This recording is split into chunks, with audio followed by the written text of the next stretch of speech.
আসসালামু আলাইকুম।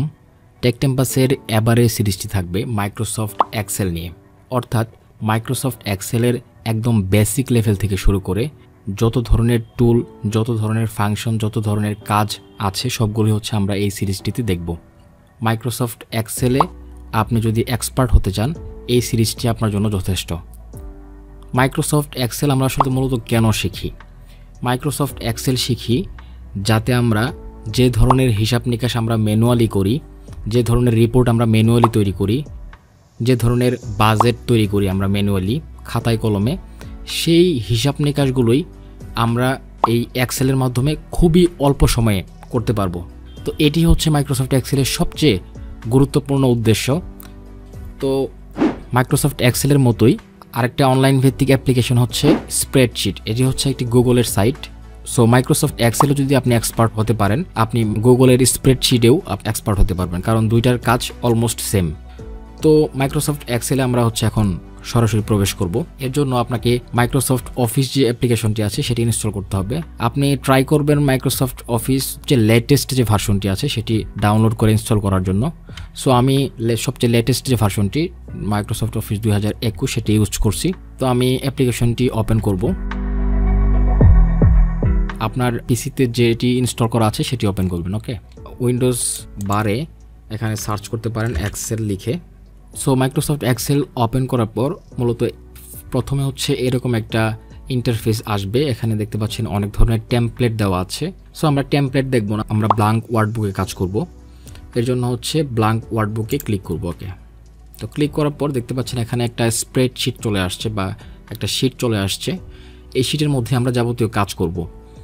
তো মাইক্রোসফট এক্সেল যেহেতু ম্যাথমেটিক্যাল অ্যাপ্লিকেশন, সো প্রতিটা ক্লাস হচ্ছে আপনি একদম ধৈর্য সহকারে, মনোযোগ সহকারে দেখবেন এবং প্রতিটা ভিডিও দেখার সাথে সাথে আপনি নিজেরা প্র্যাকটিস করবেন। ওকে, সো প্রথমে হচ্ছে আমরা ইন্টারফেস সম্পর্কে পরিচিত হব। উপরে দেখতে পাচ্ছেন বুক 1 এক্সেল নামে একটি লেখা আছে। এটি হচ্ছে টাইটেল বার, অর্থাৎ আপনার এই ফাইলটি কী নামে সেভ করবেন সেটি উপরে দেখাবে। ওকে, ফাইল থেকে যদি আমরা সেভ এজে যাই, সেভ এজ থেকে আমি যেখানে সেভ করব সেখানে যাব। ওকে, সাপোজ আমরা এখানে সেভ করব। আচ্ছা, এটা সেভ করলাম বেসিক এক্সেল। বেসিক এক্সেল নামে হচ্ছে এই ফাইলটা আমরা সেভ করব। এর জন্য সেভে ক্লিক করব। ওকে, আপনাদের ইন্টারফেস সম্পর্কে পরিচয় করে দেওয়ার আগে একটু ক্লিয়ার করি, সেটি হচ্ছে যে আপনারা যদি মাইক্রোসফট ওয়ার্ডের উপর দক্ষতা না থাকে সেক্ষেত্রে হচ্ছে আপনাদের উচিত হবে মাইক্রোসফট ওয়ার্ডের উপর আপনাদের ভালো একটা আয়ত্ত রাখার। ঠিক আছে, মাইক্রোসফট ওয়ার্ডের উপর আমাদের একটি কোর্স আছে। আমাদের চ্যানেলের প্লেলিস্টে গিয়ে মাইক্রোসফট ওয়ার্ডের যে কোর্সটি আছে সেটি আপনারা ফ্রিতেই করে নেবেন। সেক্ষেত্রে হচ্ছে মাইক্রোসফট এক্সেল আপনার জন্য খুবই ইজি হবে। একইভাবে মাইক্রোসফট ওয়ার্ডে যদি আপনি এক্সপার্ট হতে পারেন সেক্ষেত্রে হচ্ছে আপনার পাওয়ার পয়েন্টেও কিন্তু আপনার সেটি অনেক বেশি কাজে লাগবে, কারণ সাধারণত যে হোম ট্যাবের মধ্যে টাইপ করা, ফন্ট বড় করা, ছোট করা, এগুলো কিন্তু মাইক্রোসফট ওয়ার্ডের বেসিক কাজ। এই কাজটি আপনাদের জানতে হবে। তারপরও আমরা মাইক্রোসফট এক্সেলের মধ্যেও আমরা দেখব, তবে আমার রিকমেন্ড থাকবে সেটি হচ্ছে যে আপনি মাইক্রোসফট ওয়ার্ডের যে কোর্সটি আছে সেটি করে আসবেন। বাই দ্য ওয়ে, আমরা চলে আসি এখানে। তো প্রথম হচ্ছে এটি হচ্ছে বেসিকলি টাইটেল বার, যেখানে আমাদের ফাইলের নামটি থাকবে।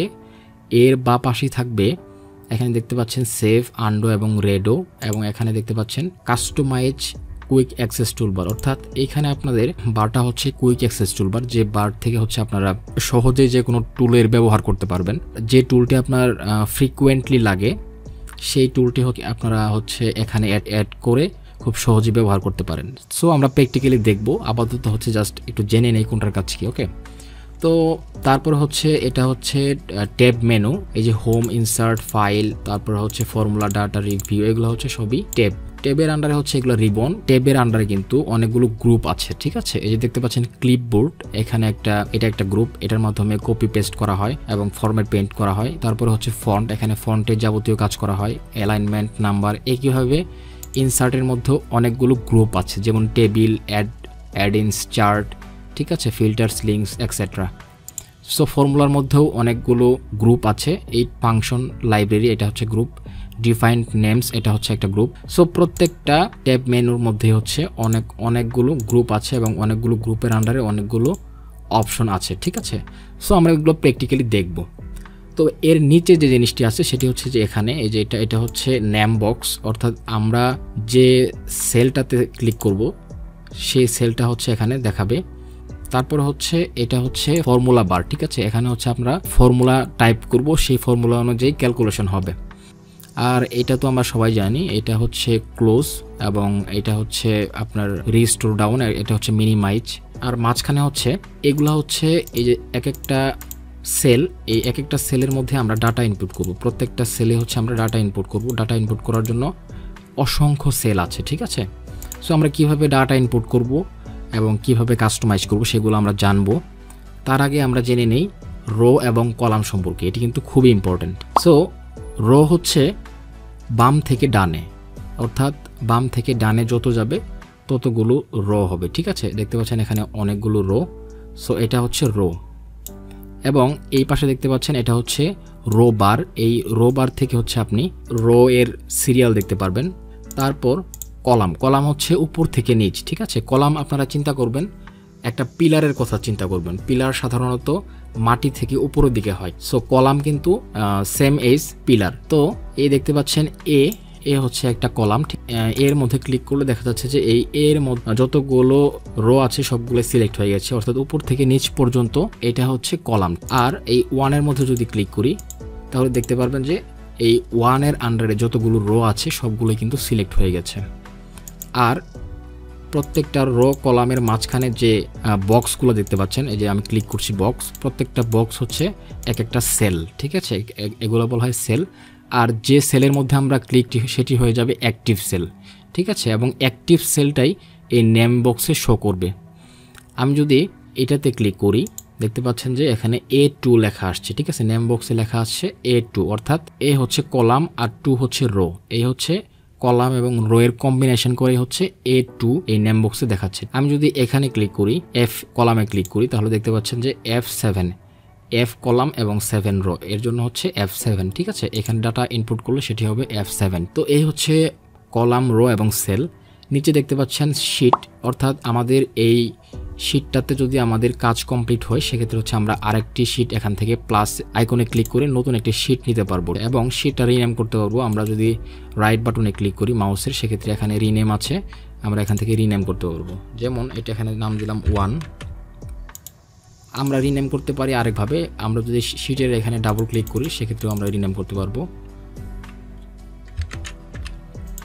ইভেন আমরা ইচ্ছা করলে আরও শিট নিতে পারবো। অর্থাৎ এরকম কোনো একটা পার্টিকুলার কাজে আমরা হচ্ছে একাধিক শিট ইউজ করব, ঠিক আছে। আমরা প্র্যাকটিক্যালি দেখবো যে কীভাবে আসলে শিট ইউজ করতে হয় এবং শিট একটা ফাইলের মধ্যে অনেকগুলো শিটের কী প্রয়োজনীয়তা সেটি আমরা দেখব। তো এর নিচে হচ্ছে বেসিকলি এটা হচ্ছে জুম। আমরা কোনো লেখাকে যদি আমরা বড় করে লিখতে চাই, বড় করে টাইপ করতে চাই, সেক্ষেত্রে হচ্ছে আমরা জুম ইন করব। তারপর আমরা যদি ছোট করে লিখতে চাই জুম আউট করব, এটা সবাই জানি। তারপরে হচ্ছে এটা হচ্ছে ভিউ, এটা পেজ লেআউট, অর্থাৎ এটা হচ্ছে পেজ লেআউটের মতো করে দেখাবে, আর এটা হচ্ছে নর্মাল ভিউ দেখাবে।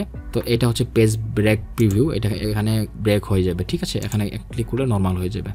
তো এই হচ্ছে মূলত বেসিক আপনার ইন্ট্রোডাকশন, যে কোনটার কাজ কি।